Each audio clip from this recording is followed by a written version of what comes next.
Oh, my thunderbolts are out on this one. But Belushi's friends are doing more than hurling verbal thunderbolts. Early on, Dan Aykroyd, Bill Murray, and others close to Belushi reportedly threatened the movie's producer with lawsuits if their names were used in the picture.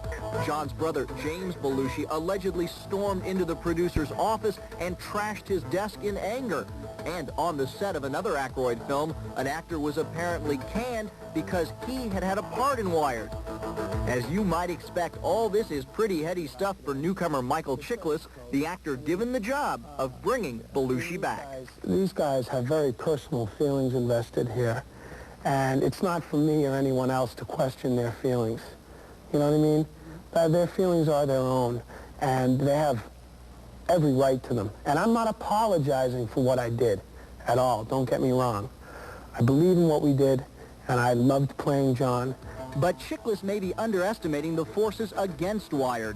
LA Times reporter Nina Easton believes Hollywood's top talent agent may have attempted what amounts to movie murder.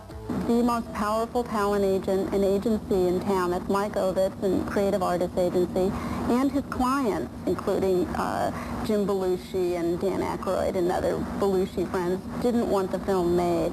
And so you could argue that they tried to kill it. Michael Ovitz of CAA represented Belushi and still represents his brother James, as well as Aykroyd and Murray. According to Easton, Ovitz was so distraught by the film, he put pressure on some companies not to distribute it. And when one company, New Visions, decided to pick up Wired anyway, Ovitz allegedly killed the deal by threatening to keep big-name stars out of other New Visions pictures. If they don't want a project made, they can threaten to withhold their talent on future projects or on that project. I mean, they have a lot of influence, especially in a town that is so wedded to brand names, that is very, very fixated on having big names that will open the picture the first weekend. Michael Ovitz declined our request to appear, but flatly denies the LA Times report, as do officials of New Visions. The producers of Wired told us they'd rather not contribute to the controversy this close to the picture's release. Wired will open old wounds, and a particularly painful memory for Aykroyd and others involves Kathy Smith, the woman accused of giving Belushi his final and fatal overdose here at the Chateau Marmont Hotel. I think that John would have ended up a statistic. I mean, I hate to say that, but I know how hard I worked to get over it, and I know the only thing that worked for me was putting myself in a program. And I don't think John was prepared to do that. But Patty Darbanville, who plays Kathy Smith in the movie, says the anti-drug message must be heard. She should know. She's a former heroin addict who knew Kathy Smith and admitted taking drugs with her. I don't think it's exploiting or exploitative. I don't believe it is.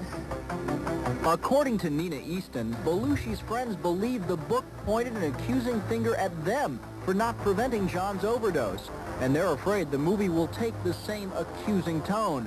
Ironically, their fears may be unfounded. I've seen the film, and while it shows John Belushi doing a lot of drugs, it doesn't show other people in Hollywood at all doing drugs. The people that pass drugs to John Belushi in the film are his fans and Kathy Smith, the woman who was with him the night that died. But Hollywood comes off quite well in the film itself. So a Hollywood ending, really? Yeah, very Hollywood ending. You know, a Hollywood version of Hollywood. Wired opens in the United States August 18th, but last week it played at the Cannes Film Festival in France, where the audience reportedly either walked out in the middle or booed at the end.